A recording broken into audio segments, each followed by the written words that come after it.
नमस्कार। कल मैंने आपको ये बताया था कि अब लगभग एटीएस के बारे में जितनी जानकारी मुझे देनी थी वो पूरी हो गई। इसके बाद की और जानकारियाँ जो एटीएस की हैं वो बहुत छोटी और उसको बहुत ज़्यादा शेयर करने लायक नहीं थी, इसलिए उसको बता पाना बहुत उचित नहीं होगा। हालांकि वो छोटी छोटी कई घटनाएं थीं। मुख्य बातें, हम लोगों का मुख्य टारगेट, मुख्य ऑपरेशन, ये सब हमने आपसे शेयर कर लिया। दिसंबर 2012 में हम लोगों की departmental promotion committee government of India में बैठी हमारे पूरे बैच की, और 26-27 दिसंबर को हम लोग आईपीएस में प्रमोट कर दिए गए। हमारा इंडक्शन हो गया इंडियन पुलिस सर्विस में। अब तक हम राज्य पुलिस सेवा के अधिकारी थे। उसी समय सब लोगों को भेजा गया कुंभ 2012/13 का जो कुंभ था प्रयाग में। वहाँ आतंकवादी संभावनाओं को, आतंकवादी घटनाओं की संभावनाओं को देखते हुए एटीएस की पूरी यूनिट भेजी गई थी। हम लोग माघमेला ग्राउंड में ही एक एटीएस का बड़ा कैंप कार्यालय बनाया गया था, वहाँ पर सब इकट्ठा थे। हमारे कमांडोज़, जो कमांडो ट्रेनिंग सेंटर हमारा एटीएस का था, उसके जो ट्रेंड थे उनको अलग अलग स्ट्रेटेजिक लोकेशंस पर लगा दिया गया। जैसे वहाँ पर काफ़ी लंबा एरिया सिर्फ पैदल आने वालों के लिए रखा गया था। यानी जो माघमेला क्षेत्र में एंट्री करते थे, चाहे वो ट्रेन से आएँ चाहे वो बस से आएँ, उन्हें माघमेला के उस एरिया से कोई 10 किलोमीटर दूर उतार दिया जाता था, क्योंकि भीड़ बहुत ज़्यादा अनुमानित थी, अपेक्षित थी। लगभग 3-4 करोड़ लोगों के एक ही दिन में आने की संभावना थी, जब वो अमावस्या का स्नान होना था। वहाँ से लोग पैदल चल के आते थे, और चूँकि जगह नहाने की, लोग संगम पर स्नान करना चाहते हैं जहाँ गंगा और यमुना एक साथ मिलती हैं, तो हर आदमी की अपेक्षा होती है कि हम वहीं पर स्नान करें। वो जगह बहुत ज़्यादा बड़ी नहीं है, गंगा की तरफ का थोड़ा इलाका और जमुना की तरफ का इलाका, और बीच में जहाँ वो मिलता है उसे संगम नोज़ कहते हैं। तो वहाँ तक लोग पहुँचें और जल्दी से वहाँ से निकल के वापस चले जाएं, इसके लिए सारी व्यवस्था की गई थी। चूँकि भीड़ का सबसे अधिक जमाव वहीं पर होता है, दूसरा जमाव वापस लौटते समय रेलवे स्टेशन और बस अड्डों पर होता है, उसको देखते हुए वहाँ पर एटीएस की टुकड़ियाँ तैनात की गई थी। जो सर्विलांस का काम था, पूरी यूनिट एटीएस की वहाँ चली गई थी। आर्मी की भी एक यूनिट वहाँ लगी थी, आर्मी इंटेलिजेंस की, मिलिट्री इंटेलिजेंस के कहते हैं, और देश की सभी बड़ी एजेंसीज़ के लोग वहाँ अपने अपने कार्यालय में बैठ के सिचुएशन को मॉनिटर कर रहे थे। इस पूरी प्रोसेस के लिए अलग अलग राज्यों से स्पॉटर्स बुलाए जाते हैं। जैसे अगर कोई क्रिमिनल है तो उसको पहचानने वाला जो पुलिस वाला होगा उसको यहाँ भेजा जाएगा, या आतंकवादी संगठनों से डील करने वाले जो अलग अलग राज्यों के जो प्रभारी अधिकारी होते थे, वो पहचानने वालों की एक टीम भेजते थे जिनको स्पॉटर्स कहते थे। वो स्पॉट करेंगे, वो देख के पहचानेंगे कि ये फला आदमी है या फला संगठन से संबंधित है। तो इस तरह की पूरी व्यवस्था थी, और इस तरह की व्यवस्था बहुत बड़ी व्यवस्था होती है।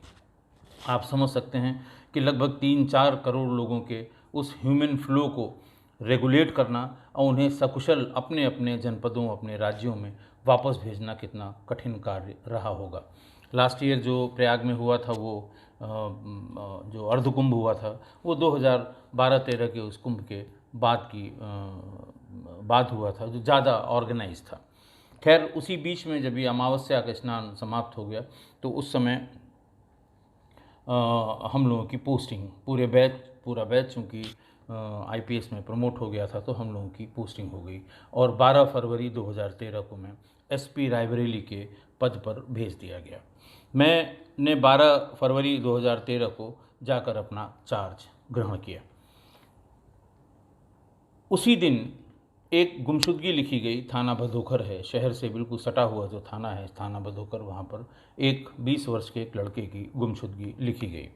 जब डेली क्राइम के बारे में या डेली इंसिडेंट के बारे में ब्रीफ किया जाता है तो एक छोटा सा नोट इसका भी था कि 22 साल के एक नवयुवक की गुमशुदगी आज लिखी गई है। बात आई गई हो गई। एक दिन मेरे ऑफिस में एक बहुत ही बुज़ुर्ग आदमी जो कमर से थोड़ा झुक गया था, एक हाथ में झोला लिए हुए, और ऑफिस में काफ़ी देर इंतज़ार करने के बाद ऑफिस में आया। ऑफिस में आके उसने बताया कि साहब मेरा एकमात्र लड़का राम कुमार, वो जो आदमी आया था उसका नाम चंद्रपाल यादव था, पिता का नाम लेट श्री छेदीलाल यादव, और ये लोग रहने वाले थे बेलहिया गांव है थाना भदोखर के। तो उसने ये बताया कि साहब हमारा 22 साल का एकलौता पुत्र राम कुमार यादव ये 14 जनवरी यानी खिचड़ी के दिन से, मकर संक्रांति के दिन से गायब है।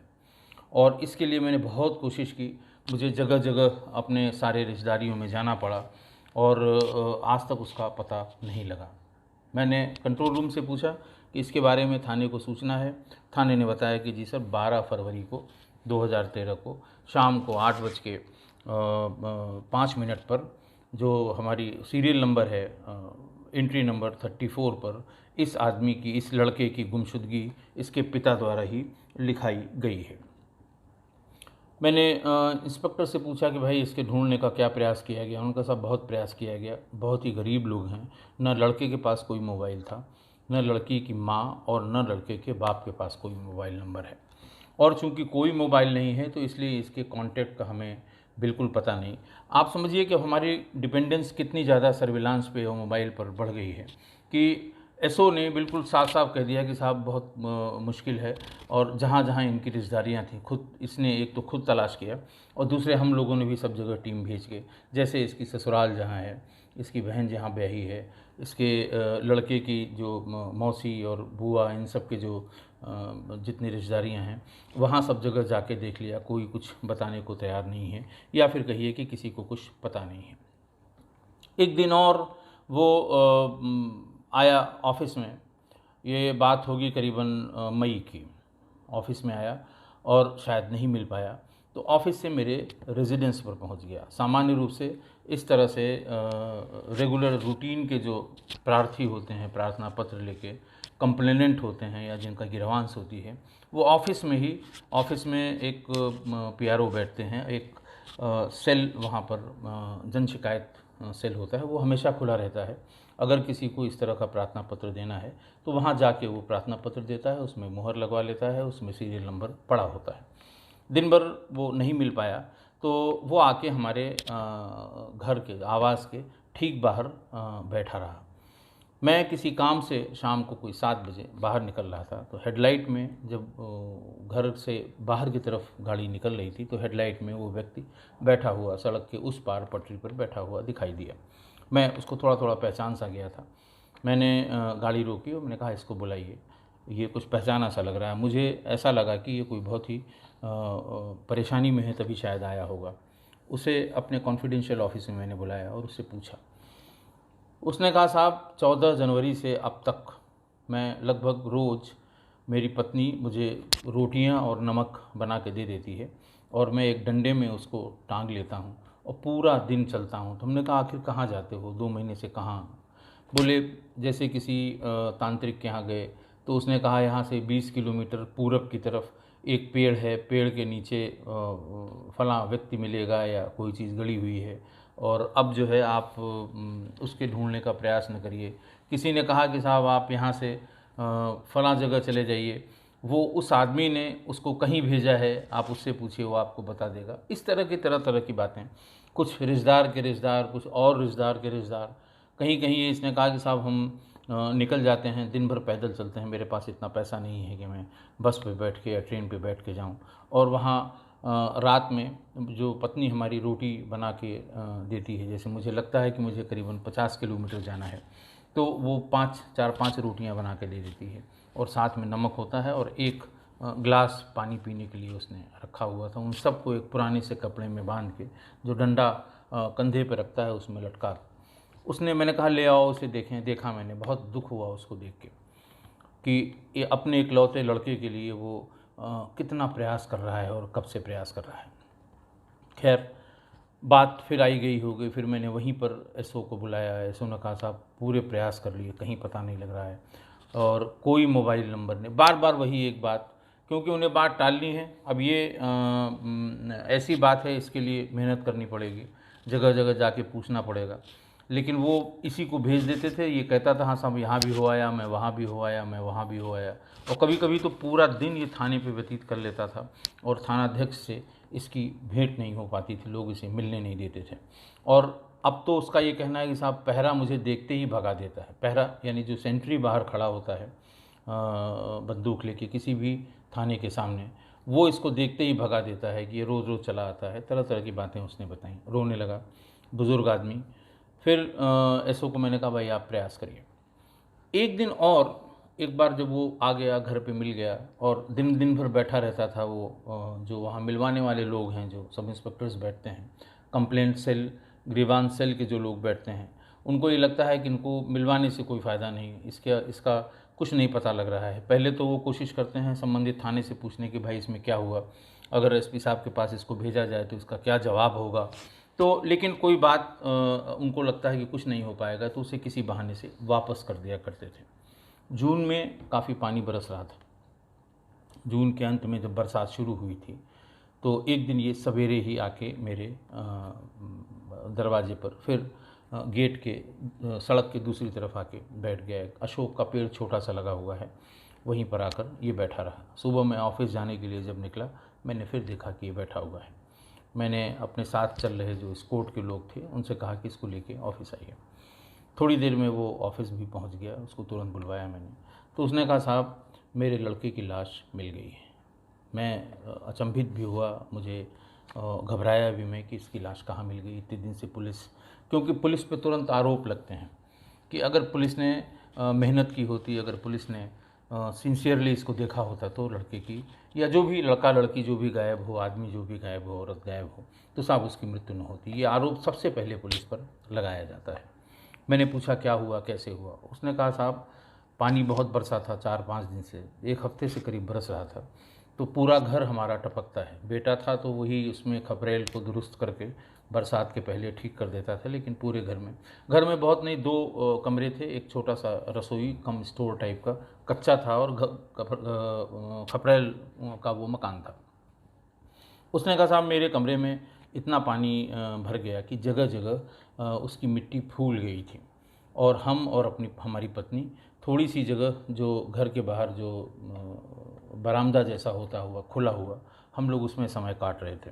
और कल से पानी कुछ बंद हुआ है, तो भीतर जाके देखा कि पानी भरा हुआ है और जगह जगह से मिट्टी फूल गई है, गीली हो गई है, और उसको जब तक निकाल के समतल नहीं करते वो रहने लायक या सोने लायक नहीं हो पाती।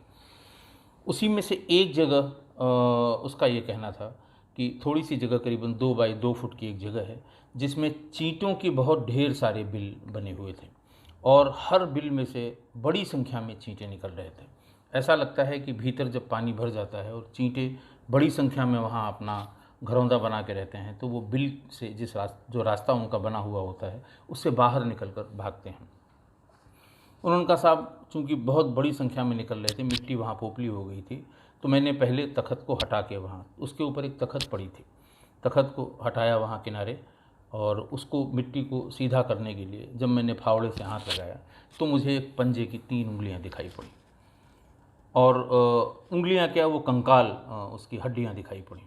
फिर उसको संभाल के मैंने खोदना शुरू किया, तो साहब उसमें दोनों हाथ की उंगलियां और पैर की उंगलियां मुझे दिखाई पड़ गईं, और मुझे ऐसा लगता है कि वो मेरे पुत्र की लाश है। तुरंत एसओ भदोकर, उसका नाम था राम राघव सिंह, उसको बुलवाया मैंने, और बाकी अपने जो फॉरेंसिक की टीम है, मोबाइल टीम होती है, इन सबको इकट्ठा करके घर भिजवाया। काफ़ी भीड़ वहाँ इकट्ठा हो गई। इन लोगों ने पूरी कंकाल को खोद के बाहर निकाला। किसी को कोई शंका नहीं थी, और घर उसी का था, कमरा उसी का था, और उसी तख़्त पे जिस पे वो सोता था उसके नीचे ही ये बॉडी मिली। बॉडी के साथ ही एक दुपट्टा भी मिला। दुपट्टा चूँकि नायलॉन का था, सिंथेटिक था, इसलिए वो डिसइंटीग्रेट नहीं हुआ था, वो सड़ा गला नहीं था, लेकिन बॉडी पूरी तरह से ख़त्म हो गई थी, सिर्फ कंकाल ही बचा हुआ था। ये एक गंभीर बात थी। जून की बात, यानी 14 फरवरी को ये गायब हुआ। 14 जनवरी को मकर संक्रांति के दिन गायब हुआ, यानी उस दिन उसकी गुमशुदगी लिखी गई। 12 फरवरी 2013 को उसकी थाने में रिपोर्ट हुई कि ये लड़का गायब है, हम ढूंढ चुके हैं। और उसके बाद से उसका बाप, इकलौता बाप, वो पूरा पूरा दिन घूमता रहा अपने बेटे की तलाश में और नहीं मिला था। अब ये बड़ा चैलेंज था कि आखिर ये बॉडी यहाँ पर कैसे मिली और क्यों मिली। कुछ दिन बाद, 10 दिन 15, फिर मैंने एसओ को बताया कि इसको हर हाल में आप पता करें कि ये बॉडी यहाँ कैसे पहुँची। करीब 15-20 दिन बाद वो मुझे फिर बाहर, अब मैं उसे अच्छी तरह पहचान गया था। और पुलिसकर्मी जो ऑफिस के या घर के बाहर रहते हैं, वो कोशिश करते थे कि ये भीतर न जाने पाए, ये मिलने न पाए। उसका कारण कोई ऐसा अदरवाइज़ नहीं था। उसका कारण ये था कि ये रोज़ रोज़ आ जाता है, एक ही बात कहता है, जबकि इसमें कुछ हो नहीं सकता या अभी तक कुछ इसमें हुआ नहीं है, क्या अपडेट बताया जाएगा। तो इसलिए उसको, मेरी नज़र पड़ी सामने, वो पोर्टिको के पास जहाँ सब लोग बैठे रहते हैं वहाँ बैठा हुआ था। उसको फिर बुलाया मैंने। आते ही वो फूट फूट के रोने लगा। मैंने कहा, अब क्या बात हुई? उसने कहा, साहब थाने वाले 3-4 बार मेरे घर आ चुके, मुझे गाड़ी में बिठा के थाने पे ले जाते हैं और मुझसे यही कहते हैं कि तुम जहाँ सो रहे हो उसी के नीचे तुम्हारे बेटे की लाश गड़ी हुई है, मुझे लगता है तुमने ही मारा है। और जब वो ऐसा कहते हैं साहब, तो मैं बता नहीं सकता हूँ, मुझे बेहोशी आ जाती है कि मेरे ऊपर यार वो बार बार लगा रहे हैं। और कभी कभी जो सिपाही लोग वहाँ रहते हैं वो मुझे थप्पड़ भी मार देते हैं। उसी समय मैंने एसओ को बुलाया, सीओ को बुलाया और एडिशनल एसपी थे हमारे, उनको बुलाया। मैंने कहा, ये बात बहुत ख़राब है। पंकज थे उस समय, उनको बुला लिया मैंने। और जो एडिशनल एसपी थे राजेश कुमार, उनको बुलाया। मैंने कहा कि ये बहुत ही ख़राब बात है, आदमी पीड़ित है और ये कम से कम पिछले 4-5 महीनों में मुझसे कई बार मिल चुका है। अगर ये जेन्युइन ना होता, और इतना सीधा आदमी, पैरों में छाले पड़ गए हैं, चप्पल नहीं है, रोज़ सुबह बच्चे को ढूंढने जाता है, ये कोई इस तरह का आदमी कभी गलत नहीं बोलेगा। खैर, राघव राम मिश्रा से मैंने कहा है कि आप इसको जल्दी से जल्दी खोलिए, नहीं मैं आपके विरुद्ध कार्रवाई करूंगा। मैं गुस्से में था क्योंकि उसके साथ एक तो बदतमीज़ी कर रहे थे, दूसरे खोलने का कोई प्रयास नहीं कर रहे थे। राघव राम सिंह से मैंने कहा कि आप अगर नहीं खोल पाएंगे, मैं आपके विरुद्ध दंडात्मक कार्रवाई करूंगा। इतने दिनों की लिखी हुई गुमशुदगी, 12 फरवरी की लिखी हुई, जुलाई अगस्त आ गया, लेकिन अभी आपने इसमें कोई कार्रवाई नहीं की, ना आप ये पता लगा पाए कि ये घटना कैसे हुई। तब उसने थोड़ी सी सीरियसनेस दिखाई, एक टीम बनाई। टीम बना के सबसे पहले उससे बात करनी शुरू की, अड़ोस पड़ोस से बात शुरू की। तो पता ये लगा कि रेखा नाम की एक महिला इनके यहाँ आई थी और कुछ दिन वो यहाँ पर रही थी। उसके बाद जब ये लड़का गायब हो गया तो कुछ दिन वो उसकी माँ और बाप के साथ वो भी रिश्तेदारियों में गई, लेकिन थोड़े दिन बाद वो वहाँ से चली गई। उसके बाद से उसका कुछ पता नहीं, कहाँ की रहने वाली है, क्या रहने वाली है, ये कुछ नहीं बता पाया। फिर लड़के की माँ से पूछा गया कि आखिर वो यहाँ तक आई कैसे, तो उसने कहा हमारा बेटा ले आया होगा। बोले और कोई आया? तब उसने बताया कि जो इसका एक भाई है दिनेश करके, वहाँ अम्बाला में काम करता है, रहने वाला डलमऊ का रहने वाला है। उसका बेटा संतोष वो कभी कभी यहाँ आता था और हमारे बेटे से भी मिलता था और उस लड़की से भी मिलता था। तो पूछा गया भाई वो लड़की किस सिलसिले में आई, तो उनका संतोष उसको लेके आया था जहाँ वो काम करता था, पंजाब में कहीं काम करता था, वो लेके आया था उससे शादी कराने के लिए। और ये तय हो गया कि अब अभी ये महीना ख़त्म हो जाए, उसके बाद तिथि इसकी जो शादी की निकलती है वो उसी तिथि पे हम लोग शादी कर लेंगे, शादी इसकी बच्चे की कर देंगे। हमें भी बहू की ज़रूरत थी और बेटा भी 22 साल का हो गया था, लेकिन पता नहीं क्या बात हुई कि हमारे बेटे ने एक दिन ये कह दिया कि मैं इस लड़की से शादी नहीं करूँगा। बहुत ज़्यादा पूछने की कोई बात नहीं, तो उसने कहा नहीं करूँगा। तो हमने कहा ठीक है, फिर नहीं करोगे तो कोई दूसरी होगी, दूसरी लड़की से हम लोग देख के यहाँ आसपास गांव में तुम्हारी शादी कर देंगे। और उसी के 3-4 दिन बाद से वो गायब हो गया। तो हम लोगों ने ये सोचा कि शायद इस लड़की से नाराज़ होकर वो कहीं चला गया है। हम लोगों ने उस लड़की से बार बार पूछा, लड़की कुछ बताने की स्थिति में नहीं थी। हम लोग जहाँ कहते थे वो हमारे साथ चली जाती थी और उसको ढूंढती थी। राम राघव सिंह ने फिर डलमऊ जाके पता किया कि ये संतोष कौन है। तो संतोष पता लगा कि ये दिनेश का वो है, दिनेश का साला है। और दिनेश इसका इसके चंद्रपाल यानी मृतक यानी जो लड़का था, लड़के के फादर चंद्रपाल का रिश्तेदार था। तो उन्होंने कहा साहब ये रिश्तेदार था और इसका साला था संतोष, ये लोग कहीं अम्बाला में काम करते हैं। एक टीम अम्बाला भेजी गई। अम्बाला में लड़की का नाम ये पता लग गया कि रेखा नाम की लड़की थी और बिहार की रहने वाली थी, अपने आप को बिहार का बताती थी। फिर वहाँ से पता करते करते अम्बाला गई टीम।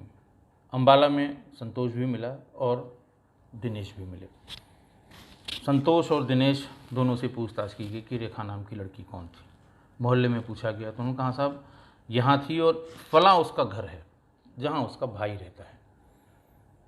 भाई से पूछताछ की गई। पहले तो उसने थोड़ी सी हिचक दिखाई, फिर उसने बताया कि साहब उसकी तो शादी हो चुकी है और वो भोपाल में इस समय रह रही है। भोपाल में उसकी शादी हुई थी रामपाल यादव सन ऑफ स्वर्गीय गंगादीन यादव, मकान नंबर 18, कोटरा सुल्तानपुर भोपाल, जहाँ उसकी शादी हो गई और वो पति पत्नी एक साथ वहीं भोपाल में रहते हैं। टीम भोपाल रवाना हुई। भोपाल गई, वहाँ पर रामपाल यादव के घर में रेखा मिल गई। रेखा को पुलिस थाने पर लाया गया। महिला पुलिस के माध्यम से उससे बातचीत की गई। थोड़े से दबाव में वो टूट गई और उसने पूरी घटना बता दी कि घटना क्या हुई थी। हुआ ये था कि संतोष, दिनेश, रेखा और उसका भाई ये सब अम्बाला में एक ही जगह रहते थे और सभी मजदूरी करते थे।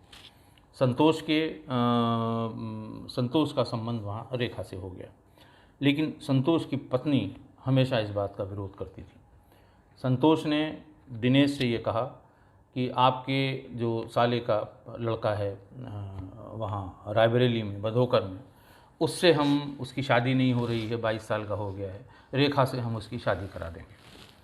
बात तय पाई गई और ये कहा गया कि संतोष इस लड़की को लेके वहाँ जाएंगे अपने घर पे डलमऊ में, और फिर वहाँ इसके चंद्रपाल यादव को और उसके लड़के को बुला के इनकी बातचीत करा देंगे तो उसकी शादी हो जाएगी। संतोष यही चाहता था कि इस लड़की के साथ हम वहाँ चले जाएं। संतोष उस लड़की के साथ डलमऊ अपने घर गया। पहले 6-7 दिन वहीं रहा। एक दिन उसकी पत्नी ने कहा कि तुम इसको फ़ौरन इस घर से बाहर करो। ऐसा बताया गया कि शायद किसी आपत्तिजनक स्थिति में संतोष को उसने देख लिया था। उसी दिन वो उसको लेके राम कुमार के घर आ गया। पहले तो राम कुमार के पिता चंद्रपाल यादव ने इसका विरोध किया कि भाई आप बिना शादी के इस लड़की को यहाँ क्यों ले आए। तो उनका साहब ये अम्बाला की रहने वाली, बिहार की रहने वाली है, अब ये जाएगी फिर आएगी, जल्दी से कोई डेट आप निकाल दीजिए, हम शादी कर देते हैं। चंद्रपाल और उसकी पत्नी जनक दुलारी देवी ये दोनों ही ये चाहते थे कि बेटे की शादी हो जाए, तो हम लोगों का भी अब काम नहीं होता है, बहू एक घर में आ जाएगी, कुछ 2 रोटी हमको बना के खिलाएगी। वो इस बात से राज़ी हो गए और रामकुमार, रेखा उसी घर में रहने लगे। ये भी कहा गया कि जनवरी के बाद ये निकल जाए, जो माह चल रहा है उसके बाद डेट इसकी निकलेगी और यहीं से हम लोग शादी कर देंगे। संतोष ने कहा कि साहब लड़की हमारे यहाँ रहेगी, बारात आप लेके यहाँ आ जाइएगा और यहीं से हम विदाई कर देंगे, आपके यहाँ पहुँच जाएगी। किसी न किसी बहाने संतोष उसके घर आने जाने लगा, राम कुमार यादव के। जब उसके पिता न हों, वहाँ पर माँ उसकी बाहर हो और राम कुमार भी कहीं मजदूरी के संबंध में चला जाए, तो वो उसके साथ उसके अवैध संबंध पहले से थे और वो उस अवैध संबंध को अपने निरंतर बनाता रहा। एक दिन किसी दिन राम कुमार गया, इसी बीच संतोष आ गया और थोड़ी देर में राम कुमार किसी काम से लौट के आया और उसने देखा कि वो दोनों आपत्तिजनक अवस्था में हैं, संतोष और रेखा। वहीं इन दोनों में, संतोष में और राम कुमार में गाली गलौज हुई और उसने कहा कि आप इसे आज ही मेरे घर से ले जाइए। मैं कैसे शादी करूंगा इस लड़की से, और मैं किसी कीमत पे शादी नहीं करूंगा। वहाँ पर संतोष गिड़गिड़ाने लगा कि राम कुमार एक दो दिन का मौका दो, मैं इसे लेता जाऊंगा यहाँ से। ये बात करीब 12 जनवरी यानी उसके हत्या के 2 दिन पहले की है। 12 जनवरी को ये बात हुई कि ठीक है, मैं इसको यहाँ से लेता जाऊंगा। राम कुमार गुस्से में वहाँ से चला गया। तब इसकी रेखा ने इससे कहा कि देखो, अगर ये बात कहीं बाहर आउट हो गई, तुम्हारी पत्नी ने बता दी, तुम यहीं पास के रहने वाले हो, और अम्बाला में हमारे घर वालों को, हमारे भाई को पता लग गई, तो हमारी कभी शादी नहीं हो पाएगी। और दूसरा ये है कि अगर तुम्हारी पत्नी को ये पता लग जाए कि राम कुमार ने ऐसा कुछ देखा है, तो तुम्हारी भी शामत होगी। उन दोनों ने कहा कि अगर ऐसा, और रेखा ने कहा कि देखिए, इससे मेरी शादी अब नहीं हो सकती, इसने देख लिया है, ये कभी नहीं करेगा। तुम शादीशुदा हो, तुम्हारी एक बच्ची है, तुमसे मेरी शादी हो नहीं सकती।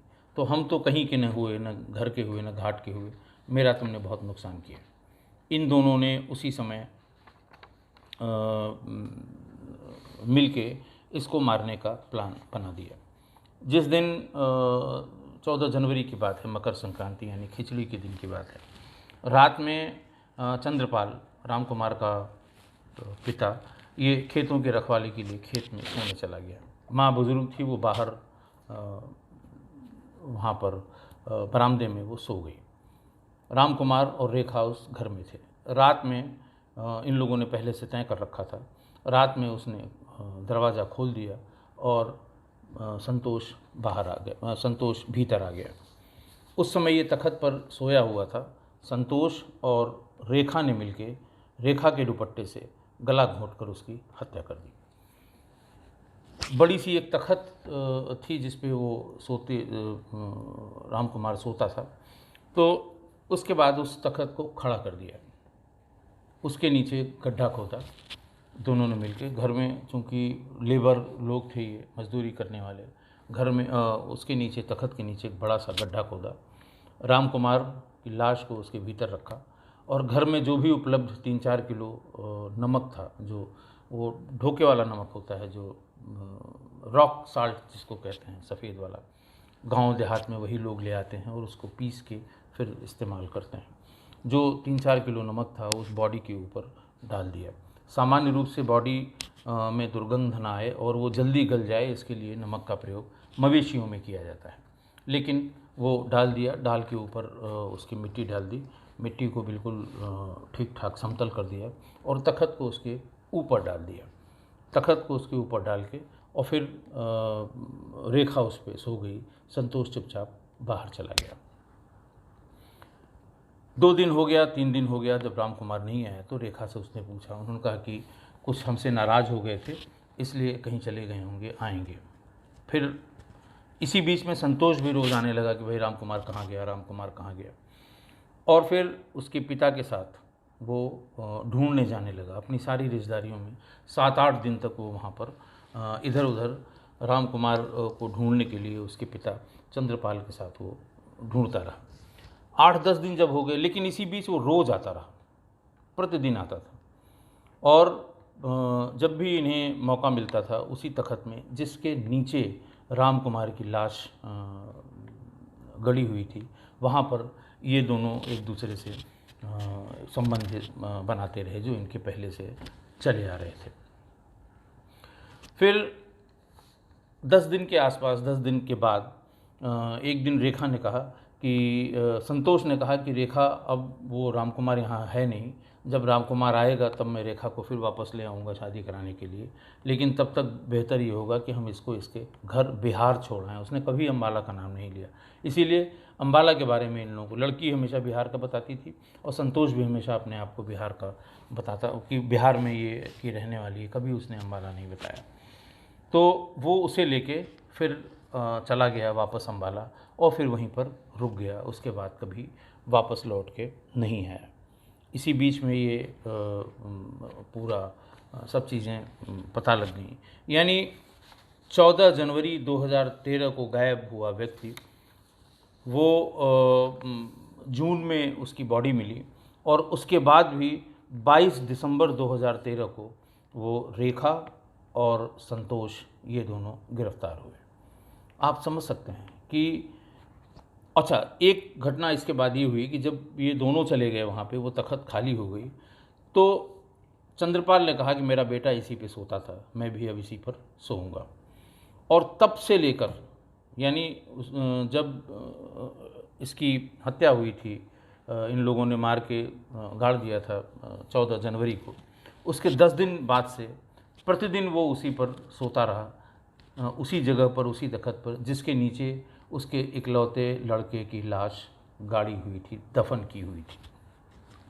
और अंत में बरसात अगर न हुई होती, बरसात तो होती लेकिन अगर उस कमरे में खपरेल के टपकने से पानी जमा न हुआ होता, पानी भीतर न जाता, चींटियाँ बहुत ज़्यादा निकलते नहीं, पानी की वजह से वो पूरी ज़मीन वो फूल न जाती, जगह जगह वो उभर आती है ज़मीन पानी की वजह से, और न उसको वो समतल करता, न इतनी चीज़ें दिखाई देती, और न ही ये पता लगता कि मेरे बेटे की लाश मेरे ही कमरे में, मेरे ही बिस्तर के नीचे गड़ी हुई है। तो एक दुपट्टे ने से इन दोनों हत्यारों तक, हालांकि इसमें काफ़ी लंबा समय लग गया, लगभग 1 साल हो गए हत्यारों तक पहुंचने में, लेकिन बहुत ही दर्दनाक ये किस्सा है कि एक माँ बाप का इकलौता लड़का, इकलौता कमाने वाला लड़का, अपनी माँ बाप की सेवा करके उन्हें खिलाने वाला लड़का, उसकी इस तरह से निर्मम हत्या की गई, और उसकी लाश के ऊपर उसका बाप कम से कम 8 महीने सोता रहा। इसके बाद और जो घटनाएं रायबरेली में मेरी तैनाती के दरमियान हुई हैं, उसका आपसे अगले अंकों में जिक्र करूंगा। बहुत बहुत धन्यवाद।